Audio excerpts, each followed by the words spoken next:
Guys,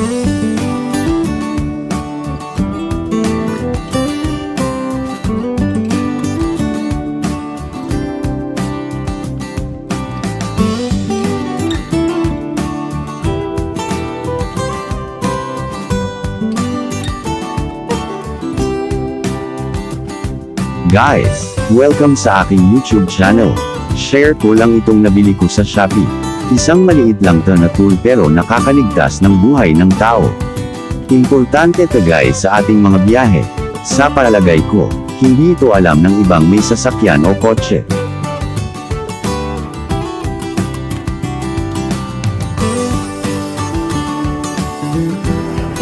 Alam mo ba guys na kapag nalubog sa baha ang ating kotse at nagkataon na nasa loob tayo ng sasakyan?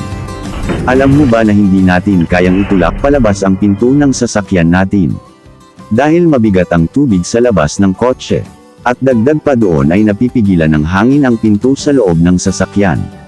Dahil may naiipon na hangin sa loob ng sasakyan. Kaya lalong mahirap o hindi mabubuksan ang pinto. Pangalawa guys, kapag nakabaliktad ang sasakyan at nalilito at natataranta na tayo, at hindi agad-agad natin mabubuksan ang pinto lalo na nakatali tayo ng seatbelt. At paano kung nagliliyab ang ating sasakyan at walang katao-tao sa pinangyarihan ng aksidente?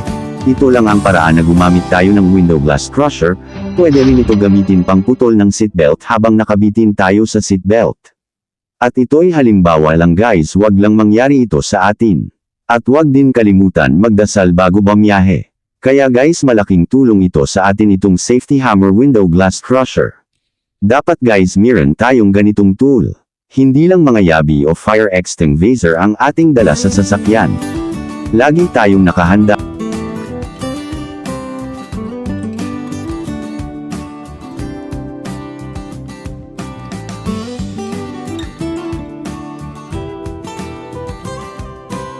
Madali lang ito gamitin guys. Itututok lang natin sa window glass. At sabay biglang idiin sa window glass or sa windshield. At ito'y mababasag agad sa pamamagitan ng nitong window glass crusher o life hammer.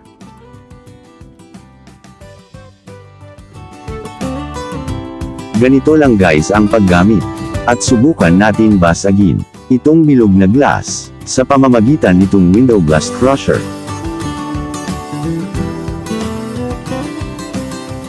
Maliit lang to guys, pwedeng isama sa susi ng ating sasakyan, upang madaling makita at madaling abutin.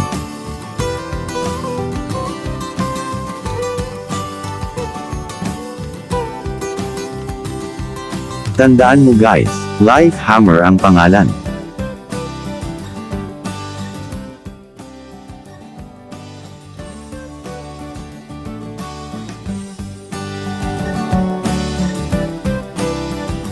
Subukan natin basagin itong bilog na glass o salamin, sa pamamagitan nitong window glass crusher.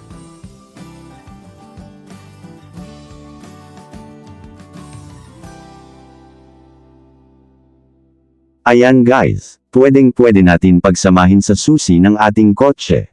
Kasing laki lang ng susi at magaan lang din dalhin. Ngayon guys ay subukan natin basagin itong bilog na salamin. Nakikita nyo guys makapal ang salamin at maliit lang. Itututok lang natin guys ang window glass crusher. At sabay biglang diin.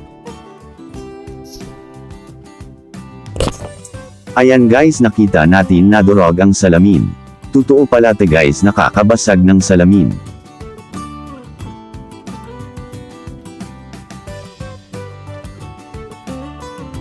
Hanggang dito na lang ang ating video. Kung nagustuhan mo ang video, pakipindot ng like, share at ang subscribe. At salamat!